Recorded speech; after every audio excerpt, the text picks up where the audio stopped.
Hi hello ವೀಕ್ಷಕರೇ, ನಮಸ್ಕಾರ friends. ಈ ಒಂದು ನನ್ನ ಯೂಟ್ಯೂಬ್ ಚಾನಲ್ಗೆ ನಿಮಗೆ ಆತ್ಮೀಯವಾದಂಥ ಸ್ವಾಗತಗಳು. ಇವತ್ತು ಕೂಡ ನಾನು ನಿಮ್ಮ ಸಲುವಾಗಿ ಒಂದು ನ್ಯಾಚುರಲ್ ಆದಂಥ ರೆಮಿಡಿಯನ್ನು ತೊಗೊಂಡು ಬಂದಿದ್ದೀನಿ. ಇದನ್ನು ಬಳಸೋದ್ರಿಂದ ನಿಮ್ಮ ಕೂದಲು ನೀವು ನೈಸರ್ಗಿಕವಾಗಿ ಕಪ್ಪು ಮಾಡ್ಕೊಳ್ಬಹುದು. ನಾವು ಮನೆಯಲ್ಲಿ ₹1 ಕೂಡ ಹಣ ಖರ್ಚು ಮಾಡದೆ ನ್ಯಾಚುರಲ್ ಆಗಿ ನಮ್ಮ ಕೂದಲನ್ನು ಕಪ್ಪು ಕೂಡ ಮಾಡ್ಕೋಬಹುದು. ಇದರಿಂದ ಯಾವುದೇ ಸೈಡ್ ಎಫೆಕ್ಟ್ ಕೂಡ ಆಗೋದಿಲ್ಲ, ಹಾಗೂ ನಿಮಗೆ ಯಾವ ಒಂದು ಕೆಮಿಕಲ್ ಬಳಸೋ ಇಲ್ಲಿ ಅಗತ್ಯವೇ ಇಲ್ಲ. ಅಷ್ಟೊಂದು ಬಹಳಷ್ಟು ಒಳ್ಳೆಯದಾದಂಥ ರೆಮಿಡಿ ಇದೆ. ಖಂಡಿತ ಇದನ್ನು ಟ್ರೈ ಮಾಡಿ ನೋಡಿ, ನಿಮಗೆ ಬಹಳಷ್ಟು ಚೆನ್ನಾಗಿ ರಿಸಲ್ಟ್ ಸಿಗೋದು. ನೋಡಿ, ಬಿಳಿ ಕೂದಲು ಸಮಸ್ಯೆ ಅಂತೂ ಈ ಒಂದು ಕಾಲದಲ್ಲಿ ಸಾಕಷ್ಟು ಜಾಸ್ತಿ ಆಗಿಬಿಟ್ಟಿದೆ. ನಾವು ಬಳಸೋ ಕೆಮಿಕಲ್ ಸೀರಮ್ ಆಗಲಿ, ಹಾಗೂ ಶಾಂಪೂ ಆಗಲಿ, ಆಯಿಲ್ ಆಗಲಿ, ಈ ಒಂದೆಲ್ಲದಕ್ಕೂ ಕಾರಣ. ಜೊತೆಗೆ ನಾವು ತಗೊಂಡಿರೋ ಆಹಾರ, ಇವತ್ತಿನ ಕಾಲದಲ್ಲಿ ನಾವು ತಗೋ ಆಹಾರ ಕೂಡ ಕೆಮಿಕಲ್ ಇರ್ತಾ ಇದೆ. ಹಾಗಾಗಿ ಒಂದು ಕಡಿಮೆ ಏಜ್ನಲ್ಲೇ, ಸರ್ಟೆನ್ ಏಜ್ನಲ್ಲೇ ಈ ಥರ ಪ್ರಾಬ್ಲಮ್ಸ್ಗಳನ್ನು ನಾವು ಫೇಸ್ ಮಾಡಬೇಕಾಗ್ತಾಯಿದೆ. ಇವಾಗ ನೋಡಿ, ಪ್ರೋಸೆಸ್ ಏನಂತ ನೋಡ್ಕೊಂಡು ಬಿಡೋಣ ತಡ ಮಾಡದೆ.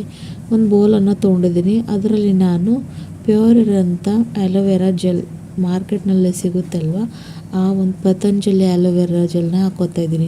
ನಿಮ್ಮ ಹತ್ತಿರ ಫ್ರೆಶ್ ಇರುವಂಥ ಆ್ಯಲೋವೆರಾ ಇದ್ದರೂ ಕೂಡ ನೀವು ಅದನ್ನು ಕ್ಲೀನ್ ಮಾಡಿಕೊಂಡು ಸ್ವಚ್ಛವಾಗಿ ಅದ್ರ ಕೂಡ ಏನಿದೆ ಜೆಲ್ ಅದನ್ನು ತಗೊಳ್ಬೋದು ವೀಕ್ಷಕರೇ. ನನ್ನ ಹತ್ರ ಇಲ್ಲ ಅಂತ ಹಾಕೋತಾ ಇದ್ದೀನಿ. ಇವಾಗ ನೆಕ್ಸ್ಟ್ ಇಂಗ್ರೀಡಿಯೆಂಟ್ ಬಂದು ಏನಪ್ಪ ಅಂತ ಕೇಳಿದರೆ, ಬ್ರೂ ಕಾಫಿ. ಇನ್ಸ್ಟೆಂಟ್ ಕಾಫಿ ನಾವು ಯಾವ ಒಂದು ನಮ್ಮ ಅಡುಗೆ ಮನೆಯಲ್ಲಿ ಕಂಟಿನ್ಯೂ ಬಳಸ್ತಾ ಇರ್ತೀವಲ್ಲ, ಆ ಒಂದು ಕಾಫಿ ಒಂದು ಪುಡಿಯಷ್ಟು ಹಾಕ್ಕೊಂಡು ಚೆನ್ನಾಗಿ ಮಿಕ್ಸ್ ಮಾಡ್ಕೊಳ್ಬೇಕು. ನೋಡಿ, ಕಾಫಿ ಹಾಕಿದ ತಕ್ಷಣ ಎಷ್ಟು ಚೆನ್ನಾಗಿ ಲೂಸ್ ಆಗಿಬಿಟ್ಟಿದೆ, ಹಾಗೂ ಕಲರ್ ಕೂಡ ಎಷ್ಟು ಒಳ್ಳೆಯ ರೀತಿಯಲ್ಲಿ ಬಂದಿದೆ ಅಂತ ನೀವು ನೋಡ್ಬೋದು. ನಾವು ಕೆಮಿಕಲ್ ಬಳಸೋಕ್ಕಿಂತ ಈ ಥರ ನ್ಯಾಚುರಲ್ ರೆಮಿಡೀಸ್ ನಮ್ಮ ಕೂದಲಿಗೆ ಅಪ್ಲೈ ಮಾಡಿಕೊಂಡ್ರೆ ಸಾಕಷ್ಟು ಒಳ್ಳೆ ಪರಿಣಾಮವನ್ನು ಪಡ್ಕೊಳ್ತೀವಿ ವೀಕ್ಷಕರೇ. ಜೊತೆಗೆ ಇದರಿಂದ ಯಾವ ಕೂಡ ಹಾನಿ ನಮಗೆ ಆಗೋದಿಲ್ಲ. ನೋಡಿ, ಕಾಫಿಯಲ್ಲಿ ಕೆಫಿನ್ ಅಂತ ಒಂದು ಪದಾರ್ಥ ಇರುತ್ತೆ.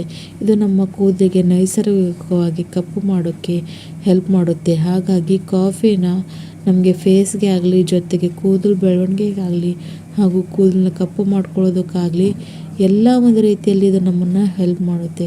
ಅಷ್ಟೊಂದು ಒಳ್ಳೆಯ ಗುಣವನ್ನು ಹೊಂದಿಕೊಂಡಿರೋವಂಥ ಈ ಒಂದು ಕಾಫಿ ಪುಡಿಯನ್ನು ತೊಗೊಂಡು ಇದರಲ್ಲಿ ಹಾಕ್ಕೊಂಡು ಚೆನ್ನಾಗಿ ಮಿಕ್ಸ್ ಮಾಡ್ಕೊತಾ ಬರ್ತಾಯಿದ್ದೀನಿ. ಒಂದು ಕೂಡ ಲಂಪ್ಸ್ ಇರಬಾರ್ದು. ಸೊ ಇಲ್ಲಿವರೆಗೆ ವಿಡಿಯೋ ಸ್ಕಿಪ್ ಮಾಡದೆ ಹೋಗಬೇಡಿ, ಪೂರ್ತಿ ಕಡೆ ತನಕ ನೋಡಿ. ಅಂದರೆ ಇದರಲ್ಲಿ ಇನ್ನಷ್ಟು ಇಂಗ್ರೀಡಿಯೆಂಟ್ ಆ್ಯಡ್ ಮಾಡ್ತೀನಿ, ಅವೇನಂತ ಬನ್ನಿ ನೋಡ್ಕೊಳ್ಳೋಣ. ಯಾವುದೇ ಒಂದು ವಿಡಿಯೋ ಪೂರ್ತಿಯಾಗಿ ನೋಡಿದ್ರೆ ನಿಮಗೆ ಅರ್ಥ ಆಗುತ್ತೆ.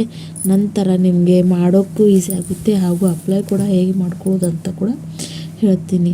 ಸೊ ನೋಡಿ, ಇವಾಗ ಚೆನ್ನಾಗಿ ಮಿಕ್ಸ್ ಮಾಡಿದಾಯಿತು. ಇವಾಗ ಇದರಲ್ಲಿ ಒಂದು ಸೀಕ್ರೆಟ್ ಇಂಗ್ರೀಡಿಯೆಂಟ್ ಏನಂತ ಕೇಳಿದರೆ, ಆಮ್ಲ ಪೌಡರ್. ಆಮ್ಲ ಪೌಡರ್ ಅಂತೂ ನಮ್ಮ ಕೂದಲಿಗೆ ಒಂದು ಅಮೃತ ಸಮಾನ. ಇದನ್ನು ಬಳಸೋದ್ರಿಂದ ನಮ್ಮ ಕೂದಲು ನೈಸರ್ಗಿಕವಾಗಿ ನಾವು ಕಪ್ಪು ಮಾಡ್ಕೊಳ್ಬಹುದು. ಇಲ್ಲಿ ನಿಮಗೆ ಯಾವ ಒಂದು ಮೆಹಂದಿ ಬಳಸೋ ಅಗತ್ತಿಲ್ಲ, ಯಾವ ಒಂದು ಡೈ ಕೂಡ ಹಾಕೋ ಅವಶ್ಯಕತೆಯೇ ಇಲ್ಲ ವೀಕ್ಷಕರೇ.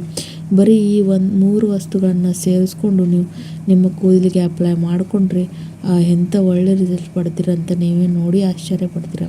ಇವಾಗ ನೋಡಿ, ಆಮ್ಲ ಪೌಡರ್ನ ಹಾಕ್ಕೊಂಡು ಚೆನ್ನಾಗಿ ಮಿಕ್ಸ್ ಮಾಡ್ತಾ ಬರ್ತಾಯಿದ್ದೀನಿ.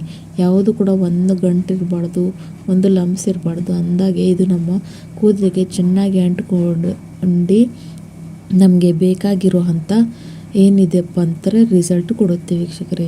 ಇವಾಗ ನೋಡಿ, ಚೆನ್ನಾಗಿ ಒಂದು ಕೂಡ ಲಂಪ್ಸ್ ಇಲ್ದಂಗೆ ನಾನು ಇದನ್ನು ಕಲಿಸ್ಕೊತಾ ಇದ್ದೀನಿ.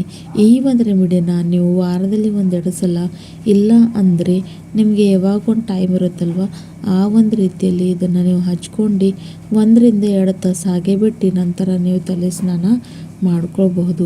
ಕಂಟಿನ್ಯೂಸ್ಲಿ ಸ್ವಲ್ಪ ದಿನ ಮಾಡಬೇಕಾಗುತ್ತೆ. ಒಂದೇ ಸಲ ಮಾಡಿ ನಮಗೆ ರಿಸಲ್ಟ್ ಸಿಗಲಿಲ್ಲ ಅಂದರೆ ಯಾರೂ ಏನೂ ಮಾಡೋಕ್ಕೂ ಆಗಲ್ಲ ವೀಕ್ಷಕರೇ. ನ್ಯಾಚುರಲ್ ಆದಂಥ ರೆಮಿಡಿ ಇದೆ, ಕೆಮಿಕಲ್ ಬಳಸೋ ಅಗತ್ತಿಲ್ಲ. ಖಂಡಿತ ಈ ಒಂದು ರೆಮಿಡಿನ ಟ್ರೈ ಮಾಡಿ ನೋಡಿ, ನಿಮಗೆ ಭಾಳಷ್ಟು ಒಳ್ಳೆ ರಿಸಲ್ಟ್ ಸಿಗುತ್ತೆ. ಯಾಕಂದರೆ ನಾವು ಹಾಕಿರೋ ಪ್ರತಿಯೊಂದು ಇಂಗ್ರೀಡಿಯೆಂಟ್ ನ್ಯಾಚುರಲ್ ಆಗಿದೆ, ಹಾಗೂ ಇದನ್ನು ಮಾಡ್ಕೊಳ್ಳೋ ಪ್ರಾಸೆಸ್ ಕೂಡ ಸಾಕಷ್ಟು ಈಸಿ ಇದೆ. ನೀವು ನೋಡಿದರೆ ಒಂದು 5 ನಿಮಿಷ ಕೊಟ್ಟು ಟೈಮ್ ತಗೊಳ್ಳೋದಿಲ್ಲ, ಅಷ್ಟು ಒಂದು ಕಡಿಮೆ ಟೈಮ್ದಲ್ಲೇ ರೆಡಿ ಆಗಿಬಿಡೋ ಅಂಥ ರೆಮಿಡಿ ಇದೆ. ಕೆಮಿಕಲ್ ಬಳಸೋದಕ್ಕಿಂತ ಈ ಥರ ಹೋಮ್ ರೆಮಿಡೀಸ್ ಬಳಕೊಂಡ್ರೆ ಕೂದಲು ಕೂಡ ಒಳ್ಳೆಯದು, ಜೊತೆಗೆ ಯಾವ ಒಂದು ಸೈಡ್ ಎಫೆಕ್ಟ್ ಆಗೋದಿಲ್ಲ, ಹಾಗೂ ಕೂದಲಿಗೆ ಕೂಡ ಹಾನಿ ಆಗೋದಿಲ್ಲ. ಈ ಒಂದು ವಿಡಿಯೋ ಇಷ್ಟ ಆದರೆ ನನ್ನ ಈ ಒಂದು ಚಾನಲ್ನ ಸಬ್ಸ್ಕ್ರೈಬ್ ಮಾಡ್ಕೊಳ್ಳಿ, ಹಾಗೂ ಲೈಕ್ ಮಾಡಿ. ನಿಮ್ಮ ಫ್ರೆಂಡ್ಸ್ ಫ್ಯಾಮಿಲಿ ಜೊತೆ ಕೂಡ ಶೇರ್ ಮಾಡಿ. ಮತ್ತೆ ಸಿಗೋಣ ಮುಂದಿನ ವಿಡಿಯೋದಲ್ಲಿ ಮತ್ತೊಂದು ನ್ಯಾಚುರಲ್ ರೆಮಿಡಿ ಜೊತೆ. Take care. ಬಾಯ್ ಬಾಯ್ ವೀಕ್ಷಕರೇ.